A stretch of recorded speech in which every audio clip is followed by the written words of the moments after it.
So you're thinking of moving to Puerto Rico. Let's talk about something nobody really warned me about when I moved here: healthcare.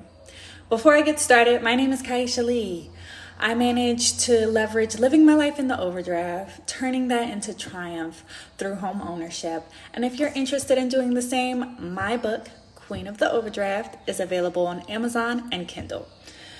When I first moved here, I did not have everything figured out.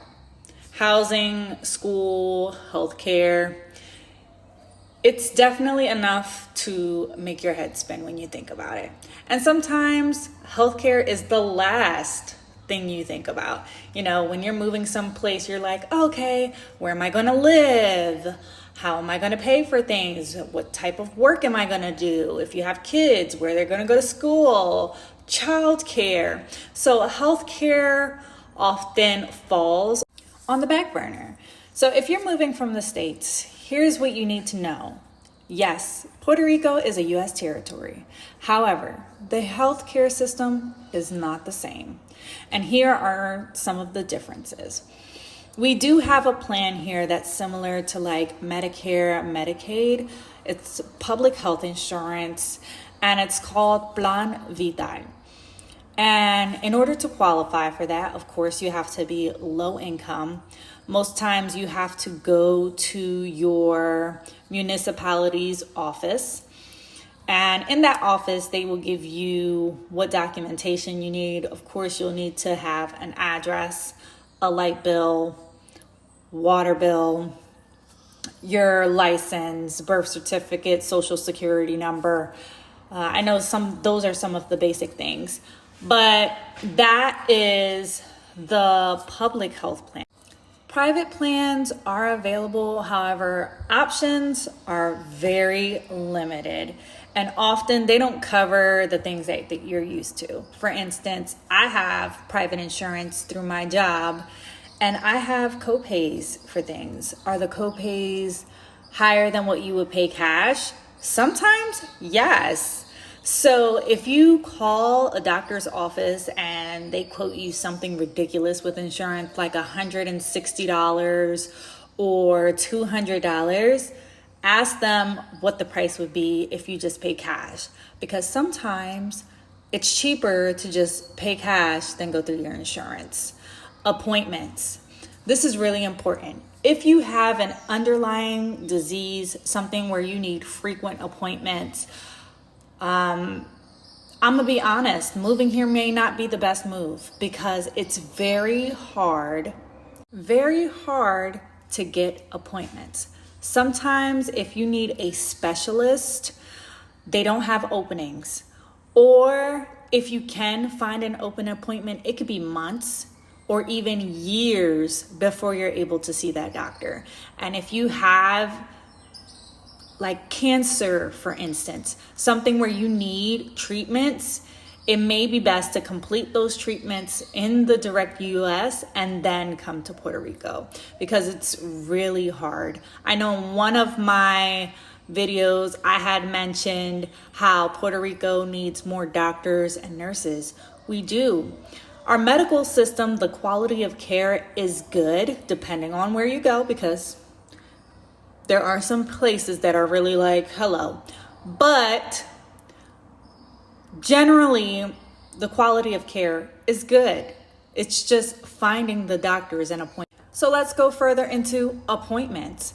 When you arrive at your appointment, once you finally get one, they will not see you at the time that they told you to come in. And this is something that I really want the Puerto Rican health system to improve, because this is a major difference from the US. If they give you an 8 a.m. appointment, the doctor may see you 8:15, 8:30 the latest. In the US, here, they will give you an appointment at 8 a.m.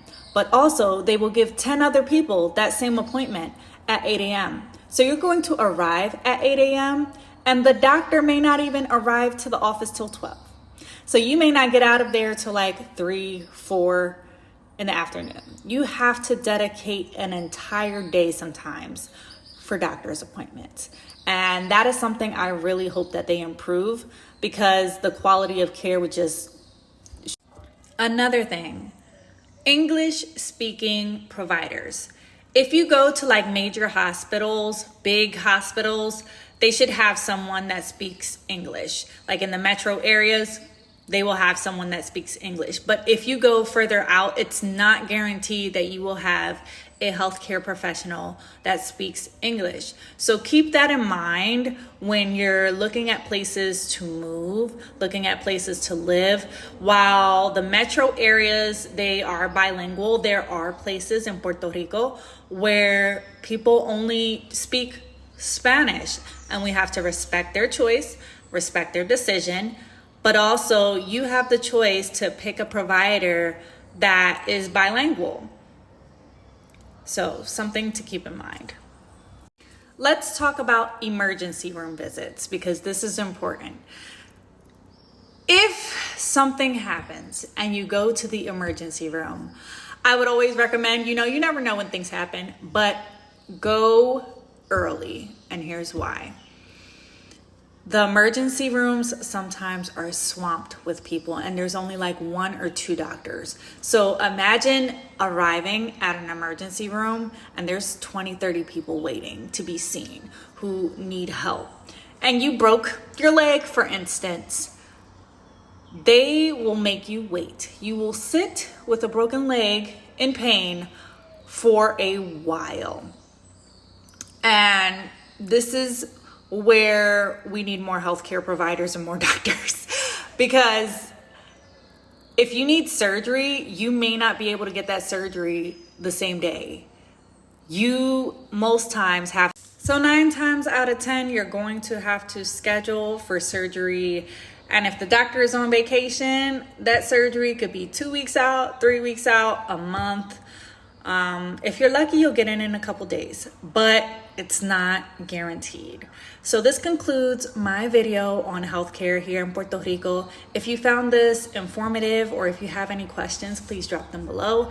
Follow, subscribe, comment, all of the things. Please boost this video for engagement as I'm trying to build this platform and build a community where we can learn from each other, and also we could share tips and tricks on how to navigate living on nuestra isla de encanto.